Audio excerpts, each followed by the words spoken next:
গণ অধিকার পরিষদ ঘোষণা দিয়েছে 300 আসনে এককভাবে নির্বাচন করার। হালুয়া রুটির ভাগ বাটোয়ারা নয়।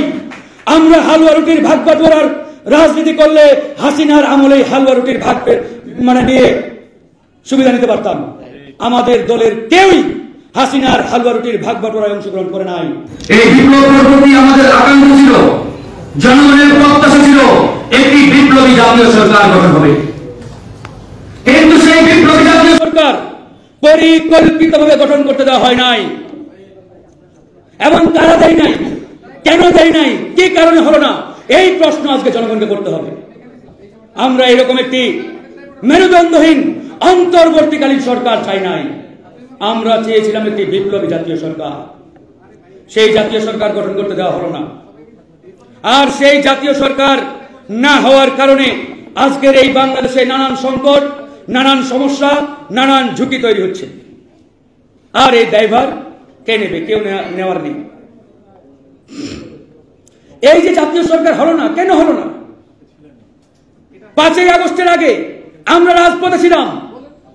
আমাদের সভাপতি ভিপি নুরুল হক নূর জেলে রিমান্ডে কি নির্মম নির্যাতনের শিকার হয়েছেন ওই সময় সবাই দেখেছেন। আমরা রাজপথে আন্দোলন করছি, আর তারা ওই ক্যান্টনমেন্টে মিটিং করছে, ফ্যাসিবাদী হাসিনার সংবিধানের আন্ডারে অন্তর্বর্তীকালীন সরকার গঠন করবে। How funny! আমি মনে করি সেই বৈঠকে যারা উপস্থিত ছিলেন তাদের প্রত্যেককে দায়ভার নিতে হবে এই বিপ্লবী জাতীয় সরকার গঠন না হওয়ার পিছনে। তাদের কারণে হয় নাই। আমরা এই সরকার চাই নাই। আমরা বিপ্লবী সরকার চেয়েছিলাম, আমরা জাতীয় সরকার চেয়েছিলাম। তারা ওখানে মিটিং করলো, এরপরে তড়িঘড়ি করে এই অন্তর্বর্তীকালীন সরকার হাসিনার সংবিধানের আন্ডারে করার জন্য কোথায় গেলেন? বঙ্গভবনে। ওই বঙ্গভবন কার? তখন পর্যন্ত রয়ের অলিখিত হেডকোয়ার্টার হিসেবে পরিচিত এই বঙ্গভবন। এবং শাহাবুদ্দিন চপ্পু সে হচ্ছে রয়ের এজেন্ট। কারণ বিগত 17 বছরে বাংলাদেশের প্রেসিডেন্ট বলেন, প্রধান বিচারপতি বলেন, কিংবা টপ লেভেলের যে চেয়ারগুলো রয়েছে, এই চেয়ারগুলোতে ভারতের গ্রিন সিগন্যাল ছাড়া কারো বসার কোনো সুযোগ ছিল না। ইন্ডিয়া যাকেই গ্রিন সিগন্যাল দিয়েছে তিনি এইসব চেয়ারে বসেছেন। সুতরাং তখন পর্যন্ত সেই বঙ্গভবন বলেন, প্রধান বিচারপতির চেয়ার বলেন, সবগুলো র কর্তৃক নিয়ন্ত্রিত। তারা গেল ওখানে, বলল, জনাব আমরা তো একটা অন্তর্বর্তীকালীন সরকার করতে চাই, আপনি কি বলেন? ইন্ডিয়া থেকে আগেই বলে দেওয়া হয়েছে যে ইয়েস করতে পারেন, হয়ে গেল। তারপরে ভবিষ্যতে যাতে এই সরকারের বৈধতা নিয়ে কেউ চ্যালেঞ্জ করতে না পারে, চিঠি পাঠানো হলো প্রধান বিচারপতির কাছে যে মাননীয় প্রধান বিচারপতি আপনি বলুন, আমরা তো এরকম একটা সরকার গঠন করতে চাচ্ছি, ভবিষ্যতে এটার বৈধতা নিয়ে কেউ প্রশ্ন তুললে কি হবে আমাদের? প্রধান বিচারপতি বললেন, না কোনো অসুবিধা নেই, করতে পারেন। তৎকালীন সময় পর্যন্ত প্রধান বিচারপতির চেয়ারে যিনি ছিলেন তিনিও ভারতের গ্রিন সিগন্যাল প্রাপ্ত বিচারপতি। তাকে আমরা বাংলাদেশের প্রধান বিচারপতি বলতে পারি না। আজকের এই সংকট আমি মনে করি সেই দিন থেকেই শুরু হয়েছে। আমরা চেয়েছিলাম জাতীয় সরকার, তারা জাতীয় সরকার না করে একটা উদ্ভট সরকার আমাদের সামনে নিয়ে আসলো। এই সরকার এখন এমন একটা অবস্থা, না পারছে দেশ চালাতে, না পারছে হাত ছেড়ে বাঁচতে। ভাই আমরা সংস্কার চাই, প্রত্যেকটা নাগরিক চাই, কিন্তু আপনারা যে গতিতে আগাচ্ছেন এই কচ্ছপের গতিতে আগালে কিয়ামত পর্যন্ত জনগণের প্রত্যাশিত সংস্কার সম্ভব নয়। সংস্কার অবশ্যই চাই, সংস্কারের পরে নির্বাচন চাই, কিন্তু এই সংস্কার করতে হলে আপনাদেরকে অনতিবিলম্বে জাতীয় সরকার গঠন করতে হবে। উইদাউট জাতীয় সরকার কোন সংস্কারই করতে পারবেন না আপনারা। এখন পর্যন্ত আওয়ামী লীগের 2% নেতাকেও গ্রেফতার করতে পারে না এরা।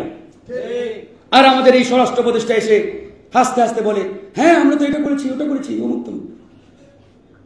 এরকম মিউ মার্কা লোক দিয়ে স্বরাষ্ট্র দপ্তর চলবে না। স্বরাষ্ট্র দপ্তরে সেরকম স্ট্রং ব্যক্তি লাগবে। টেকনাফ থেকে তেতুলিয়া একটা নির্দেশে কেঁপে উঠবে, এরকম ব্যক্তি স্বরাষ্ট্র উপদেষ্টা বানাতে হবে। ওই মিউ মার্কা লোক দিয়ে বিপ্লবী বাংলাদেশে এই সরকার চলতে পারে না। আজকে বন্ধুগণ, সারা বাংলাদেশে চাঁদাবাজি, টেন্ডারবাজিতে সয়লাভ। যেখানেই যাবেন চাঁদা, ঘুষ, দুর্নীতি। কারা করছে? পানির মতো পরিষ্কার। কিন্তু এগুলো নিয়ন্ত্রণে এই সরকার কতটুকু সক্ষম, কতটুকু তারা দেখাচ্ছে? তাদের কার্যক্রমের অগ্রগতি কতটুকু সবই আমরা জানি। সেই জায়গা থেকে আমরা বলতে চাই, এনজিও মার্কা সরকার দিয়ে সংস্কার সম্ভব নয়। যদি সত্যিকার অর্থে সংস্কার করতে চান, আমরা গণ অধিকার পরিষদ সংস্কার চাই, আমরা এই সরকারকে সহযোগিতা করতে প্রস্তুত। তবে সেই সংস্কার করার আগে এই সরকারকে পুনর্গঠন করতে হবে এবং একটি জাতীয় সরকারে রূপান্তর করতে হবে। যদি জাতীয় সরকারের রূপান্তর না ঘটে, তারা না করতে পারে, সম্ভব নয়। লেখে রাখেন, কিয়ামত পর্যন্ত তারা কোনো সংস্কারই করতে পারবে না। শুধু ওই আশ্বাস, টাইম দিলে এটা সেটা বলেই সময় পার করবে। সেই জায়গা থেকে আমাদের একবারই স্পষ্ট বক্তব্য। অনেকেই বলে আপনারা কি আগে নির্বাচন চান না সংস্কার? আমরা বলি আমরা আসলেই সংস্কার চাই, কিন্তু এই যে চাই, এই সংস্কারটা হবে কিভাবে, কোন প্রক্রিয়ায়, কাদের মাধ্যমে, সেটাও আগে নির্ধারণ করতে হবে।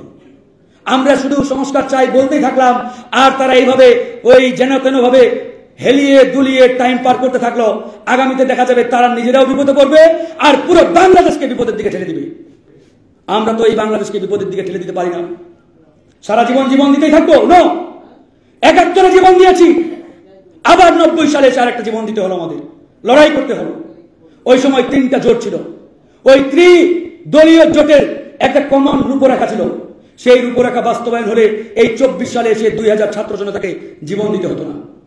কিন্তু ৯০ গণঅভ্যুত্থানের পরবর্তী সময় যারা ক্ষমতায় আসলেন, তারা জনগণের সাথে প্রতারণা করলেন, বেইমানি করলেন, ধোঁকাবাজি করলেন। তারই ফলশ্রুতিতে ২৪ সালে এসে আরেকটি বড় লড়াই করতে হলো, ২০০০ ছাত্র জনতাকে জীবন দিতে হলো। এখন প্রশ্ন, আমরা কি আবার ৫ বছর পরে রাস্তায় নামবো? আবার ১০ বছর পরে আমাদের সন্তানের রক্ত ঝরাবে? তারা কি মরতেই থাকবে? না, আমরা আর মরতে চাই না। তাই আমরা এমন এক বাংলাদেশ বিনির্মাণ করতে চাই, যে বাংলাদেশে অধিকার আদায়ের জন্য কাউকে রাজপথে নেমে রক্ত ঝরাতে হবে না। সেই বাংলাদেশে আমরা চাই।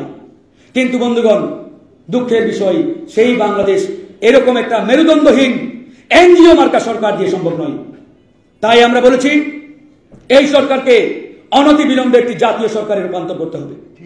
সকল দলের এবং এই বিপ্লবের যারা স্টেক, তাদের মধ্য থেকে প্রতিনিধি নিয়ে এই সরকারকে একটি জাতীয় সরকারে রূপান্তর করতে হবে, বানাতে হবে, তবেই সেটি সম্ভব।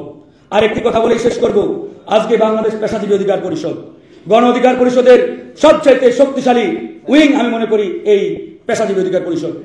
এই পেশাজীবী ভাইরা বিভিন্ন পেশায় যারা রয়েছেন, আইনজীবী অধিকার পরিষদের নেতৃবৃন্দ যারা রয়েছেন, আপনারা এখন থেকে প্রস্তুতি নেন। গণ অধিকার পরিষদ ঘোষণা দিয়েছে ৩০০ আসনে এককভাবে নির্বাচন করার। কারো হালুয়া রুটির ভাগ বাটোয়ারা নয়।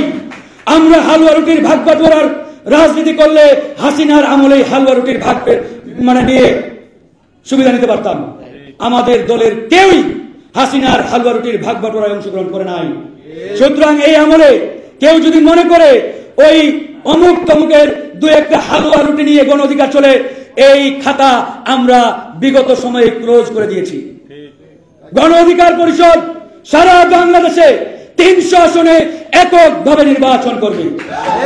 ৩০০টি আসনে ৩০০ জন গণ অধিকারের প্রতিনিধি থাকবে। সেই নির্বাচন দেশ থেকে আন্তর্জাতিক মহলে ব্যাপকভাবে আমরা ছড়িয়ে দিতে চাই। সারা পৃথিবীর মানুষ দেখুক, এদেশের তরুণরা আর পিছিয়ে নেই, রাজনীতি বিমুখ নেই, তারা রাজনীতি সচেতন, তারা দেশকে নেতৃত্ব দেওয়ার জন্য প্রস্তুত। আমরা সেদিকেই আগাচ্ছি ইনশাআল্লাহ। আজকে এখানে উপস্থিত যারা রয়েছেন, ভাইরা প্রস্তুতি নেন, নিজ নিজ এলাকায় যান, মানুষের কাছে যান, সমস্যাগুলো অ্যাড্রেস করুন, তুলে ধরুন এবং সেই সমস্যাগুলো সমাধানে কাজ করুন। ইনশাআল্লাহ আমরা খুব শীঘ্রই আমাদের গণ অধিকারের প্রার্থী যারা, তাদেরকে ধারাবাহিকভাবে আপনাদের সামনে পরিচিতি করার জন্য আমরা কার্যক্রম শুরু করব। জয় হোক গণ অধিকার পরিষদের, জয় হোক এদেশের মেহনতি মানুষের। ইনশাআল্লাহ আগামীর বাংলাদেশ তারুণ্যের বাংলাদেশ।